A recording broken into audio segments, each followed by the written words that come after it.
This episode of On the Record is brought to you by Associated Equipment Distributors. I'm Ben Thorpe. Welcome to On the Record. Here's an update on what's currently impacting the ag equipment industry.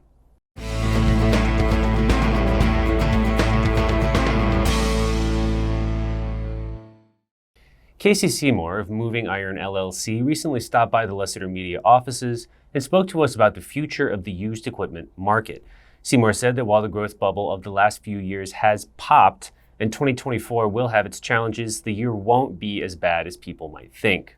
So as I look at the used equipment market space moving forward in 24, there are going to be some challenges. I think people keep talking about, oh, we're in a bad market, and I think we are in a bad market in the extent of that there is the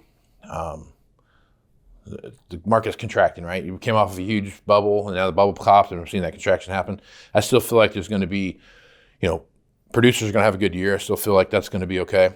But when I look at where the market's going, there's a lot of things out there that I think are going to be tested this year. When you look at like row crop tractors, for example, there's a lot of row crop tractors out there. You start looking at the overall price of used equipment, what that looks like, and then how interest rates play into that. There's a little bit of headwind there that we haven't seen in some places before. Seymour said that among equipment segments, the over 300 horsepower tractor segment will be particularly troublesome in 2024 between a high population and notably high advertised prices. Looking toward 2025, Seymour forecasts the used equipment market contraction to be over in about 18 months and return to some of what the industry saw between 2017 and 2019. I'm kind of seeing this contraction now as the first, 18 months, right? So 24 through midway, third quarter of, it being a third quarter of 25, I think you could start seeing some real, what a quote unquote new normal looks like, right? I feel like we could kind of go back to a 2017, 2018, 2019 type of equipment movement in the marketplace. When you start looking at how machines moved and what it looked like, how many machines would come in used versus new, balancing those things out. Because I really feel like as you look at where inventory levels are at now, they're really spiking up, and they're going to continue to spike up through 2024. And as you look at 25, those things are going to continue to kind of level out and whatever that looks like. So I'm looking at inventory levels being similar to what 17 through 20 would look like, with 20 being kind of the peak going into COVID, and they had the big sell-off and everything. But as I'm looking at it, I kind of feel like 25 is going to level off and be normal. And then, for the next 2 or 3 years till some other catastrophic event happens, we'll see something similar to what we saw there. For more from Seymour, check out his Ask the Expert column on the Farm Equipment website. Now here's Noah Newman with the latest from the Technology Corner.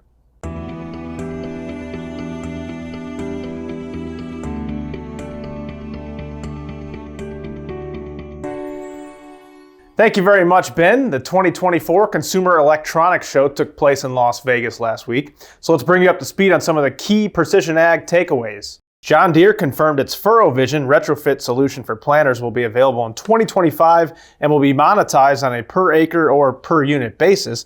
Deere also discussed its See & Spray software as a service pricing model. It will vary by customer, but the company said it's currently charging $4 per acre in the test run with corn growers. And they also announced that testing of autonomous tillage solutions for 8 and 9 series tractors is underway, with a dozen customers already using the technology to till around 50,000 acres. Meanwhile, Kubota unveiled its fully electric multi-purpose vehicle called the New Agra Concept. Key technologies include automatic data collection, real-time monitoring, AI identifying potential issues, and more. Its 6 independent drive motors and standard 3-point hitch allow it to use many existing implements for common operations, including mowing and tilling, and also it can fast charge from 10% to 80% in less than 6 minutes. And finally, Bobcat generated some buzz with the unveiling of the first autonomous and electric articulating tractor.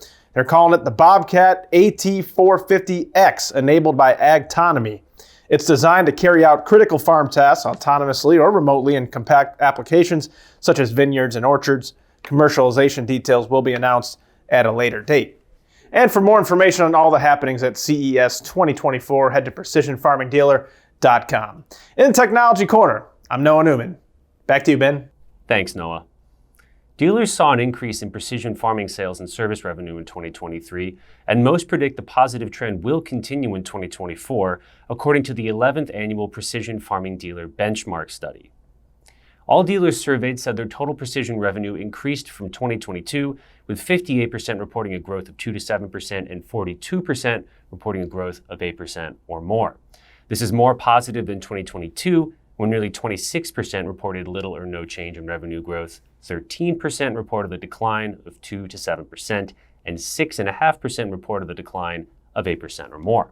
Hardware sales once again presented most of the total precision revenue in 2023 at 52%, compared to 57% in 2022. Service support made up an average of 27% of dealers' total precision revenue, up 7 percentage points from 2022. Software sales at 12% and signal subscriptions at 11% rounded out the top four. Additionally, factory-installed precision systems made up 57% of total sales in 2023, up 5 percentage points from 2022. Looking ahead to 2024, 54% of dealers forecast precision farming sales revenue to be up 2 to 7%, while 23% forecast an even bigger increase of 8% or more. 19% forecast little or no change, and 4% project a revenue decline of 2 to 7%. Those numbers are more positive across the board than in 2022, when 10% projected a revenue decline of 2% or more, 13% predicted an increase of 8% or more, and 47% projected an increase of 2 to 7%. 2023 saw sales of row crop and four-wheel drive tractors as well as combines increase compared to 2022 levels, according to the latest AEM data. Four-wheel drive tractors had the largest year-over-year increase in the U.S., up 32% to 4,564 units, a reversal from a slight decline in 2022. Under 40 horsepower tractors had the largest decline, down 11% to 156,000 units, taking full-year sales to a 5-year low. Sales for over 100 horsepower tractors rose for the 4th year in a row to almost 28,000 units, reaching a 5-year high.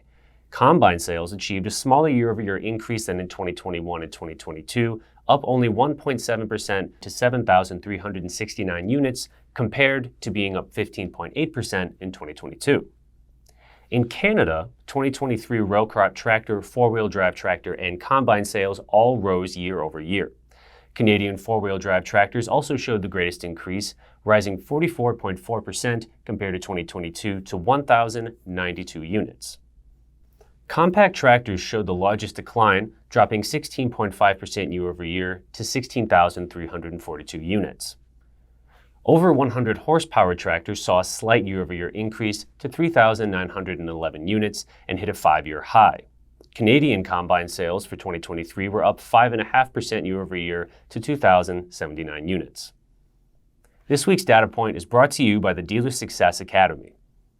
According to data from the American Foundry Society, the farm machinery and equipment manufacturing segment is estimated to have spent $275 million on iron and steel castings in 2022, based on U.S. Census survey results. This puts the 10-year trend at negative 2%.